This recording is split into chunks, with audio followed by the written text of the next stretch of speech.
A paz do Senhor, irmãos.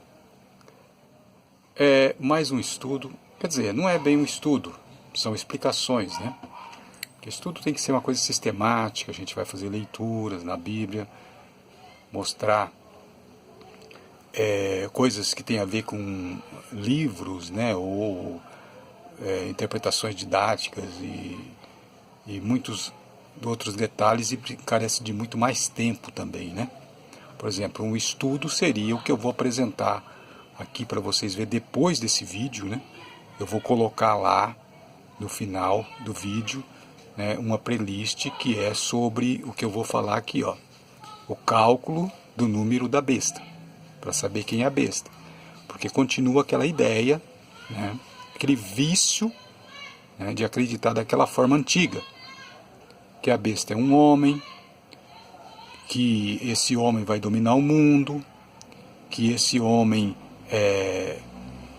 ele vai vencer as nações, que é um absurdo, porque isso até colaria, por assim dizer, né? Isso ia até colar, por assim dizer, se fosse numa época de monarquia, numa época de um outro tipo de governo.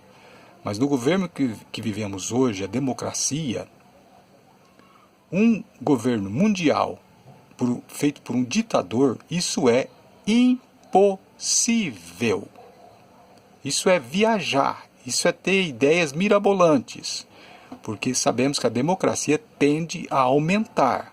Mais países vão se juntar à democracia, ao invés de acabar com a democracia.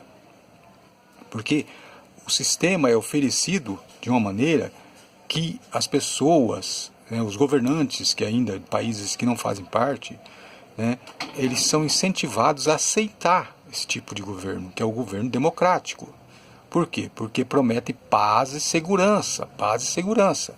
Então só tolo não entra para a ONU. Só os tolos não entram. Porque entrando para a ONU está seguro. Mesmo que seja um país pequeno, ele terá segurança. Porque se algum outro país, por exemplo lá do Oriente Médio, né? Algum outro país que queira atacar esse país pequeno, ele vai sofrer as sanções da ONU. A ONU se junta, como houve uma vez, eu me lembro disso, e quem é só consultar na internet aí vocês vão ver, que o Saddam Hussein, aquele que já morreu, inclusive foi enforcado, né, por causa disso, porque ele desobedeceu à ONU, né, ele acabou morto, e ele me pega e resolve invadir um país lá, me parece que é o Kuwait, eu não tenho bem certeza, mas é o Kuwait, sim. Se alguém quiser mais detalhes, é só digitar aí que temos o Google hoje, é fácil, né, de saber. E ele resolveu invadir por quê? Por causa do petróleo. Ele achava ainda, né, que isso foi na década de 80, isso. Eu não recordo bem o ano que foi, mas já faz tempo, né? E a ONU, ela foi fundada, ela foi criada, né, em 1945.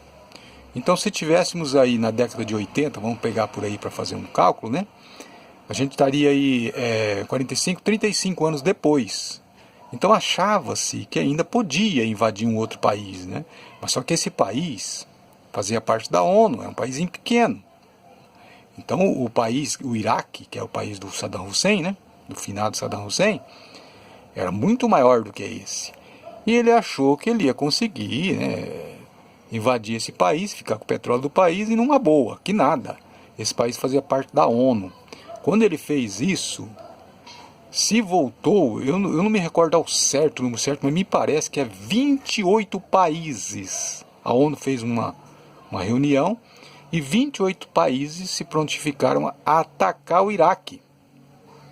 Veja, ele foi mexer numa caixa de marimbondo. E o que acontece? O Saddam Hussein logo, né, facilitou as coisas, né? Saiu de lá. E daí a ONU ficou de olho nele. E por fim acabou culminando na morte dele. Então quem se levanta contra a ONU e quer invadir um país, por mais pequeno que seja, e esse país faça parte da ONU, está assinando a sentença de morte. Acha que vai existir alguém, um ditador, que vai derrubar a ONU? Claro que não. A ONU é a união dos países. A ONU tem poder dos reis da Terra. É a união dos reis da Terra, forma a ONU.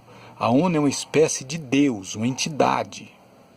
Porque os deuses, antigamente, não passava disso. Era o quê? Era um ajuntamento de pessoas ou de países, nações, né?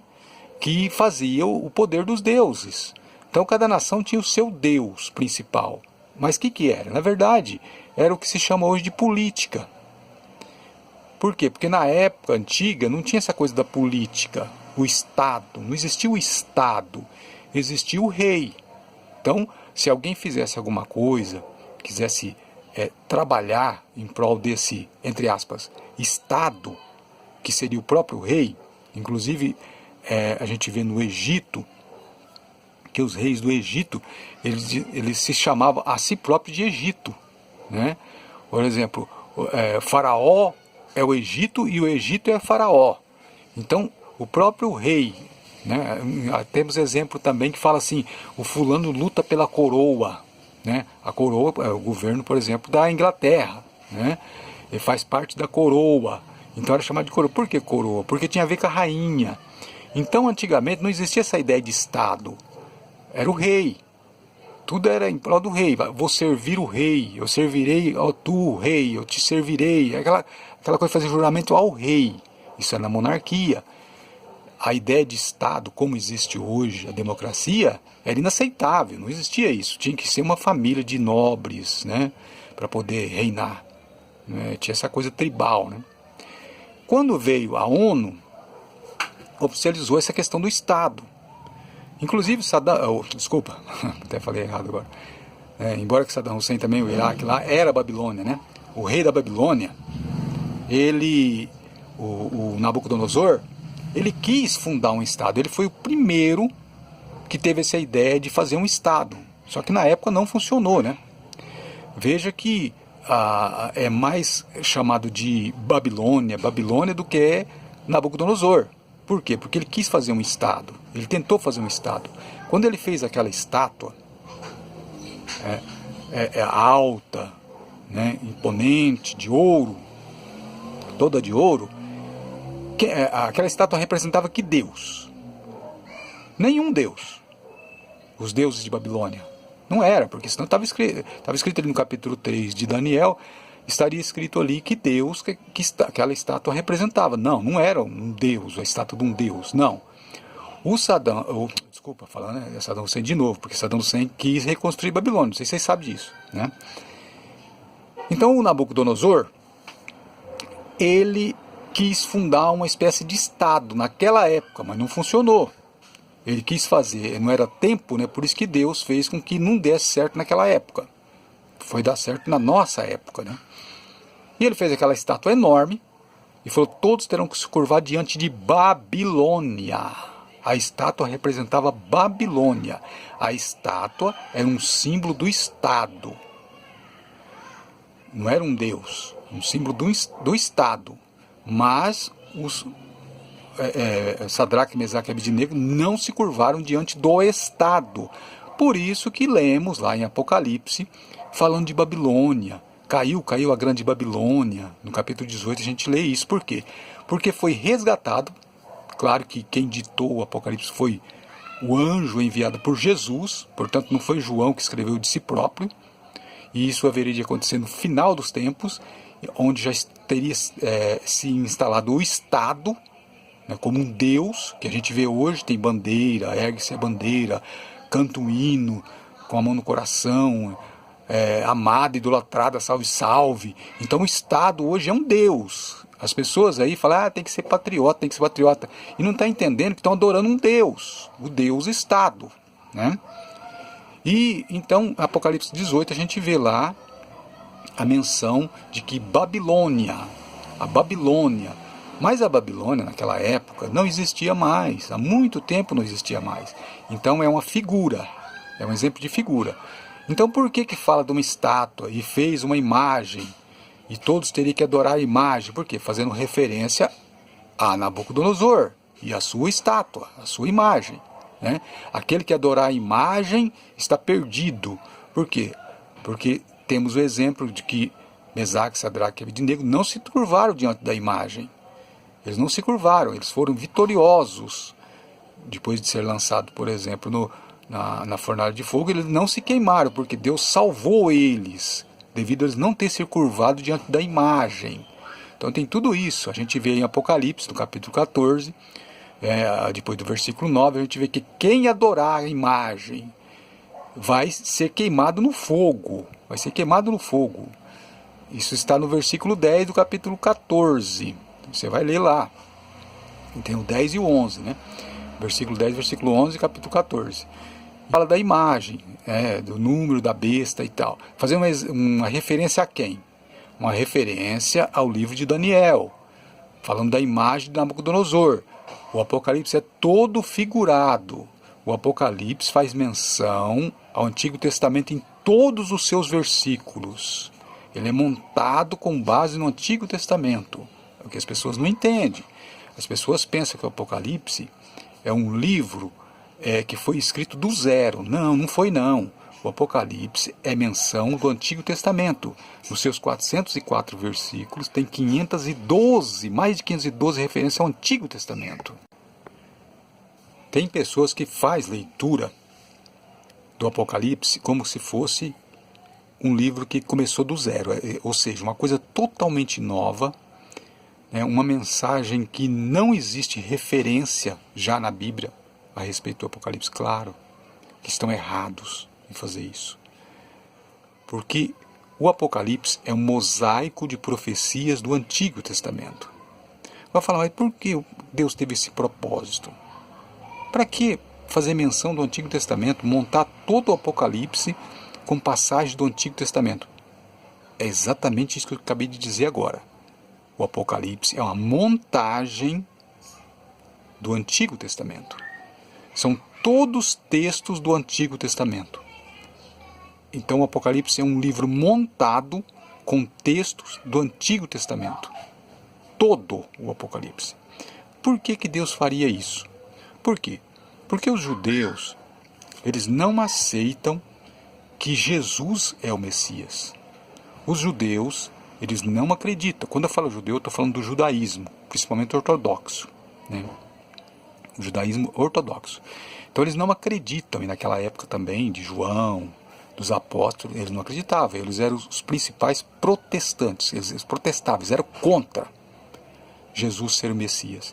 Então, tomando todas as passagens do Antigo Testamento, que é o que eles acreditavam, no Antigo Testamento eles acreditam, tomando todas as passagens do Antigo Testamento e montando o Apocalipse veja que chama de Jesus Cristo, Apocalipse de Jesus Cristo. O que significa isso? Apocalipse de Jesus Cristo, revelação de Jesus Cristo. Então, sendo a revelação de Jesus Cristo, revelação de Jesus Cristo, e tudo montado com passagens do Antigo Testamento, isso provoca nos judeus ortodoxos uma repulsa. Eles vão dizer, onde se viu pegar a Torá, porque eles chamam de Torá, são 5 livros de Moisés, mas também se disser Torá, está se referindo também ao Taná. O Taná é a Bíblia judaica. Então, onde se viu tomar o Taná, que é a Bíblia judaica, que é composta de a Torá, os livros de Moisés, Salmos e Profetas. Os Salmos me parece que são chamados de escritos, e os Profetas. Então, veja que Jesus também, ali no Apocalipse, quando o anjo está falando da revelação de Jesus Cristo, ele fala também da lei dos profetas. Então, a lei e os profetas, a gente lê também nos evangelhos, Jesus falando que veio para cumprir a lei e os profetas. Isso era um tapa na cara da religião do judaísmo. Porque eles diziam, onde se viu você dizer que você veio para cumprir as escrituras? Porque tem pessoas que não entendem, assim, já desde que se dão por gente, já aceitou que Jesus é o Messias, que Jesus é o Filho de Deus. Mas para os judeus ortodoxos, isso é uma ideia totalmente estranha. Ah, mas esse judeu, alguém vai dizer, tem muitas pessoas que não têm conhecimento, né? Vai dizer, ah, mas esses judeus ortodoxos é daquela época. Não. Se você digitar aí judeu ortodoxo ou alguma coisa no sentido de judeus que nega que Jesus é o Cristo, você vai ver muitos vídeos. Eles falam declaradamente que Jesus não é o Messias, que Jesus não é o Cristo. Inclusive tem um canal judaico ortodoxo, né, que falam coisas horríveis contra Jesus. Eles não aceitam que Jesus é o Messias. Voltando ao que eu estava dizendo, o Apocalipse foi escrito, montado totalmente com profecias do Antigo Testamento, para mostrar que a revelação de Jesus Cristo tem tudo a ver com o Antigo Testamento.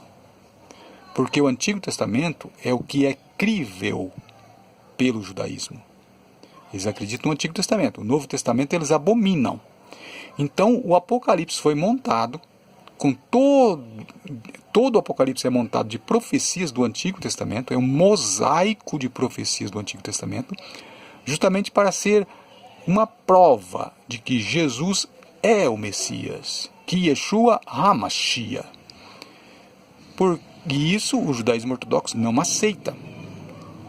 Então quando eles veem o livro do Apocalipse, né, é uma repulsa neles, eles causam uma repulsa, onde se viu copiar as escrituras, né, pegar texto das escrituras para falar desse homem. Esse homem, quer dizer, Jesus, né, eles não aceitam que ele é o Messias. Onde se viu tomar passagens sagradas para falar desse homem que não é o Messias. Então para nós é normal isso. As passagens do Antigo Testamento estão no Apocalipse, mas para os judeus ortodoxos não. Isso é uma coisa que lhes causa repulsa. E Deus fez exatamente desse jeito.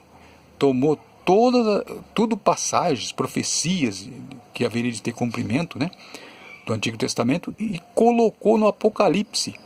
Então é um mosaico de profecias. Quem entende de escritura sabe do que eu estou falando. Quem não conhece a Bíblia vai achar que eu estou falando coisa estranha.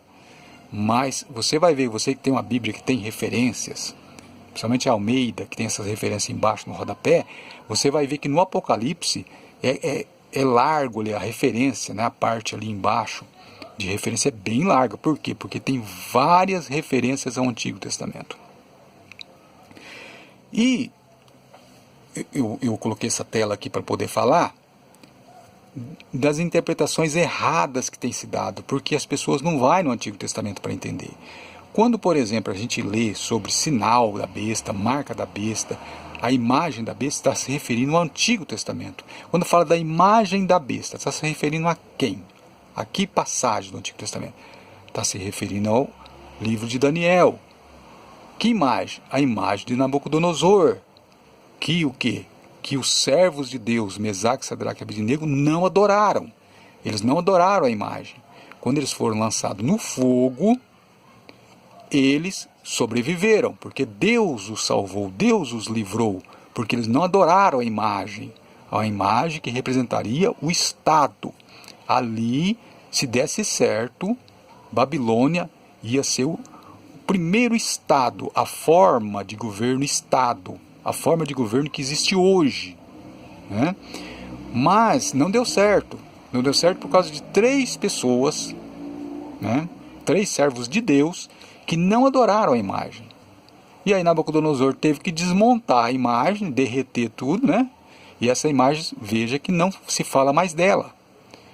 Porque como Daniel ali aconteceu na época do exílio, que ele estava na Babilônia, com certeza ia haver mais referências sobre essa imagem, mas dá a entender que essa imagem desapareceu, ou foi derretida, não funcionou, porque Deus fez ali uma aparição, né, uma espécie de teofania, que foi o fato que aconteceu com os 3 lá, que não se queimou no fogo da fornalha, que foi aquecido 7 vezes. Então Nabucodonosor tomou uma lição ali, né? Essa imagem teve um fim. Se desse certo, se esses 3 se curvassem diante da imagem de Nabucodonosor, a história teria tomado outro rumo. E Nabucodonosor teria estabelecido, com base naquela imagem ali, a adoração à Babilônia. Não era adoração a ele, adoro essa imagem, porque essa imagem é minha, é da minha pessoa. Nabucodonosor não falou isso. Ele não disse, adoro essa imagem, porque essa imagem representa o Deus fulano de tal. Não, a imagem representava o Estado, representava Babilônia. Foi por causa do sonho que Nabucodonosor teve sobre aquela estátua, né, que é a cabeça de ouro, e o restante da cabeça para baixo eram metais menos valiosos, né, que representavam os governos que iam vir depois dele. Então ele falou, faça uma estátua de puro ouro, que ela representa a Babilônia, e faça com que todos esses que estão subjugados a mim se curvem diante dela, e estabeleça a Babilônia para sempre. Então ele seria o primeiro fundador do Estado, da adoração ao Estado, né? Por exemplo, o que é o Estado para nós? O Estado é o país. Existe a bandeira que representa o Estado, né, que as pessoas adoram, cantam hinos, né? E essa bandeira representa quem? Representa o país, Brasil. Né? Tem a bandeira dos Estados Unidos, que é a imagem dos Estados Unidos, eles adoram também, eles cantam hino, né, como se for um Deus. Então o que acontece? Lá o Estado é Estados Unidos, é o país. Nabucodonosor quis fazer isso, ele quis colocar uma imagem para ser adorada, não seria uma bandeira, né, seria uma imagem mesmo. Hoje não se faz imagem, hoje se faz bandeira, né, que representa como se fosse uma imagem, é chamado de imagem também. Então ele queria que Babilônia fosse adorada. Ele mesmo disse, eu fiz essa grande Babilônia. A Babilônia fosse adorada. Se funcionasse, se aqueles 3 servos de Deus se curvassem, ali começaria o Estado. Mas Deus, ainda não era tempo, Deus não permitiu que isso acontecesse. E aqueles que não se curvaram diante da imagem de Nabucodonosor, venceram a besta, por assim dizer. Você está chamando Nabucodonosor de a besta? Sim, também é um tipo de besta. Por quê? Porque o próprio Nabucodonosor foi castigado por Deus e se tornou um animal. Ele comia como animal, ele vivia fora do palácio como um animal peludo, né, e com penas e com unhas de aves. Ele se tornou-se uma besta. E depois então que ele ficou por um tempo sendo castigado por Deus, ele se arrependeu. Então nós temos que tomar todo o exemplo ali do livro de Daniel, porque tem essas citações ali no Apocalipse, para aprender. Era assim que os judeus aprendiam. Eles tinham exemplos no que aconteceu no passado, ou com base naquilo que eles acreditavam no presente. Eu já falei que o Apocalipse também faz citações de mitologias. Por quê? Porque o povo daquela época, que haveria de aceitar Jesus, eram os gentios. E eles tinham também essa coisa de conhecer as filosofias e também conhecer as mitologias. Então foi citado, sim, assim como foi citado, o Apocalipse é montado com passagens do Antigo Testamento, também houve introdução, por vontade de Deus, de mitologia, também não é mitologia, menção à mitologia. Por quê? Porque se fosse escrever tudo o que Deus quisesse que fosse escrito no Apocalipse, não caberia naquelas poucas páginas. Teria que ser do tamanho de uma Bíblia que temos hoje, o Apocalipse. Então, como se faz referência a alguma coisa de que já está escrito ou que as pessoas têm conhecimento, fica fácil de entender. Não precisa ficar falando muita coisa. Fez uma menção, de repente, uma palavra, suscita-se um argumento que dá para encher um livro. Então é assim, por isso que fazia referência tanto ao Antigo Testamento, que fazia recorrer ao Antigo Testamento, e cada palavra poderia fazer lembrar uma história inteira, como também fazia menção a alguma mitologia, e como as pessoas que haveriam de aceitar Jesus eram mais os gentios do que os próprios judeus, eles faziam então ligação ali, uma referência, e entendiam a mensagem que estava sendo passada. Hoje também temos isso, esse tipo de coisa, essa ligação para compreendermos, né? Nos nossos ditados, nas nossas palavras de duplo sentido, né, que usam no nosso idioma.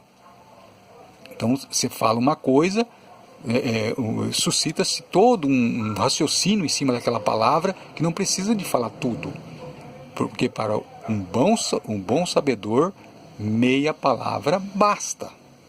O vídeo ficou um pouco longo, né? Eu estou com 24 minutos. Não sei se vai dar para me conversar tudo que eu ia conversar aqui, que eu ia falar a respeito do capítulo 13:18, que é interpretado como se fosse... Os irmãos até estão notando que eu estou falando meio rápido, porque é para fazer caber no vídeo aqui, né? Então, o capítulo 13:18 é interpretado como se fosse literalmente por muita gente que quer fazer uma leitura do Apocalipse como se fosse uma cartilha para uma criança, e não é. É todo cifrado. O Apocalipse é todo cifrado. O que é cifrado? Tem que ser decifrado, e eles vão fazendo uma leitura decorrente como se fosse um bilhetinho, uma cartinha, né? Como se fosse essas cartilhas que a gente estudava quando era criança, né? Caminho Suave lá, né?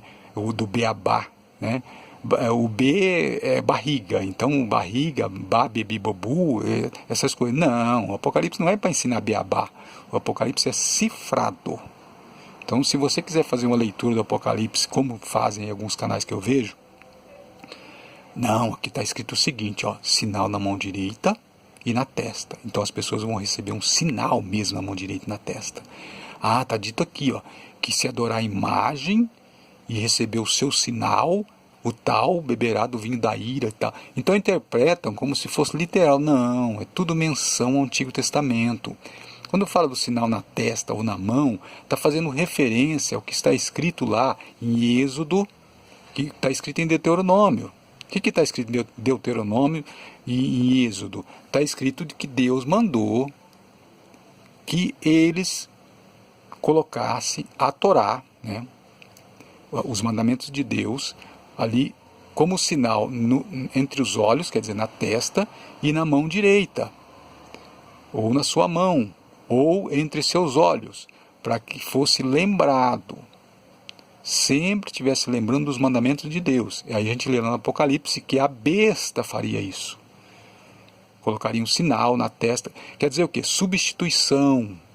Então, haveria pessoas que, assim como os servos de Deus têm, né, por obrigação obedecer os mandamentos de Deus, então haveria aqueles que iam querer servir a besta, que teriam por obrigação servir as ordens e os mandamentos da besta. É esse o significado, gente. É cifrado, não é literal. Então tem pessoas aí achando que a vacina é o sinal da besta. Tem pessoas que são mais tolas ainda, que acham que a máscara é o sinal da besta. Olha que absurdo, né? Então a máscara, mas peraí, a máscara não está na mão direita, gente. Não, a vacina é o sinal da besta. Peraí, a vacina tinha que ser tomada na testa, então. Ou na mão direita. Como que a vacina pode ser o sinal? Já que vocês querem interpretar literalmente, então teria que ser uma vacina bem no meio da testa. Tem vacina no meio da testa? Não tem, né? Então o outro diz, não, é a máscara está na boca, a máscara não está na testa, a máscara não está na mão direita. Então é cada interpretação que eu vejo, cada absurdo, cada coisa sem sentido, tudo tolice, né? Tem uns canais aí, inclusive, que são seguidos por muita gente e só fala bobeira, só asneira. Então eu estou alertando as pessoas que o Apocalipse não é como se pensa. O Apocalipse é um mosaico. O que é mosaico? Você já viu aqueles pisos, ou a parede assim, onde é um mosaico? Tem várias coisas diferentes, várias peças diferentes formando um todo. Então o Apocalipse são várias peças do Antigo Testamento que foram colocadas ali, montadas como se fosse um mosaico. Claro que ali dentro tem em oculto a mensagem de Deus ali, para quando acontecer, Deus vai dizer, tá vendo aqui, ó, eu escrevi que ia acontecer isso. Mas agora, no momento, querer interpretar em detalhe, vai ser dar com os burros na água. Por quê? Porque o Apocalipse é cifrado. Assim como o livro de Daniel, para o Antigo Testamento, que faz parte do Antigo Testamento, os judeus não conseguiram decifrar, assim também é o Apocalipse. Então, quando acontecer, o próprio Senhor Jesus vai dizer, olha, cumpriu-se a Escritura, assim como ele veio da primeira vez e disse. Note que no Antigo Testamento, olha uma coisa muito importante que eu vou dizer aqui, no Antigo Testamento não faz menção de Jesus. os judeus estavam totalmente ignorantes com respeito a Jesus. Deus ocultou. É um mistério. O apóstolo Paulo falou, a vinda do Senhor Jesus, a primeira vinda, foi um mistério. Um mistério. Ninguém esperava que ia ser daquela forma. E eu acredito no quê? Eu acredito que desta vez também a vinda de Jesus vai ser um mistério. Os gentios estão esperando de uma maneira e não vai ser como estão esperando. Vai ser de uma forma surpreendente. Mas o próprio Senhor Jesus vai dizer o quê? Cumpriu-se a Escritura. E vai estar lá a menção nas Escrituras. Assim como nós achamos no Antigo Testamento menção sobre Jesus, e os judeus não aceitam até hoje, também vai estar, né, nas profecias da segunda vinda de Cristo, está exatamente como vai acontecer. Mas, para nós, é como Paulo disse, vemos como espelho e enigma. Não entendemos ainda direito. Querer dar detalhe, como eu vejo em estudos aí de Apocalipse, em alguns livros de comentário bíblico, isso daí é tiro no escuro. São opiniões que não podem ser provadas. Mas uma coisa eu sei, o que Jesus prometeu vai acontecer, mas não é da forma que se esperam. Porque se fosse, o homem saberia o futuro. O homem já teria na mão o jornal de amanhã. E Deus não permite isso. Por quê?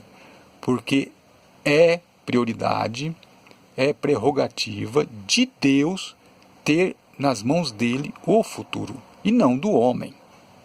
Então o que devemos fazer é o quê? Aquilo que Salomão falou, temer a Deus. Devemos tentar interpretar alguma coisa? Sim, mas não dizer assim, não, essa interpretação minha é real, é fato e todas as outras estão erradas, porque isso é tolice. E eu vejo canais aí, né, de patricinhas e mauricinhos, né, claro, também são pessoas inexperientes, pessoas jovens, e os jovens metem os pés pelas mãos mesmo, né, dizendo aí bobeira. E vejo também marmanjos, homens velhos, estudantes de teologia também, né? Ah, você despreza a teologia, você não gosta de teologia? Eu estudo teologia, mas eu sei os limites. Agora tem gente aí que fala, não, é o seguinte, 3 anos e meio o anticristo vai ser bonzinho, depois 3 anos e meio ele vai ser do mal, ele vai cortar a cabeça, ele vai fazer isso, fazer aquilo. Como? Isso é futuro, isso é adivinhar o futuro, ninguém sabe o futuro. O futuro vai ser surpreendente, vai surpreender a todos e fazer aqueles que acreditaram nisso cair do cavalo. Mas é isso mesmo que Deus quer. Assim como aconteceu da primeira vez, na primeira vinda de Cristo, que os judeus nem sequer sonhavam que ia ser daquela maneira, assim também os gentios vão cair do cavalo, e dessa vez vai ser a vez deles. Então, interpretar o Apocalipse de forma literal, como eu vejo aí, letra por letra, palavra por palavra, isso é um erro. Isso é uma coisa que não vai acontecer. Porque está escrito, a glória de Deus é encobrir o negócio. Está escrito. O sábio Salomão falou disso. A glória de Deus é encobrir o negócio. Ele encobre. Não vão saber detalhe do futuro. Por quê? Porque pertence a Deus. Só Deus sabe o futuro. Devemos estar preparados, porque estamos no tempo do fim, porque os sinais mostram que é o tempo do fim, devido aí à infestação de falsos profetas. Até pessoas que pensam que são profetas verdadeiros são falsos profetas também, né? Então, estamos no tempo do fim? Estamos. Estamos nos dias finais? Estamos. Mas querer falar do futuro? Não.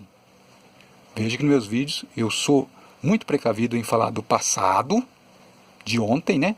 E de hoje. Querer avançar para o futuro e dizer vai acontecer exatamente dessa maneira, isso é um erro, isso é bater com a cabeça, isso é tolice. Se você está vendo alguém aí falar do futuro, porque vai ser assim, aí o anticristo desce, aí o anticristo sobe, aí Jesus vem, aí Jesus faz, aí acontece, aí depois disso, depois daquilo, são textos bíblicos que eles leram e tiveram essas ideias. É futuro. O futuro pertence a Deus. O que você tem que fazer é temer a Deus. Tema a Deus. Leia o que está lá na Bíblia que serve para você como mandamento de Deus e obedeça. E tema a Deus. E espere sim o futuro, O que você deve esperar do futuro? Esperar a salvação em Deus. Agora, ficar prevendo o futuro, isso é coisa para adivinhos, e inclusive a Bíblia condena isso. Deixa os tolos, esses que pensam que sabem o futuro, porque na verdade eles não sabem nada. Lembrando que o Apocalipse é um mosaico de profecias do Antigo Testamento. O Apocalipse não é um livro de adivinhação. O Apocalipse não é um livro para saber o futuro. O Apocalipse é tudo citação do passado, do Antigo Testamento. Obrigado por ter visto meu vídeo. Deciro Leal.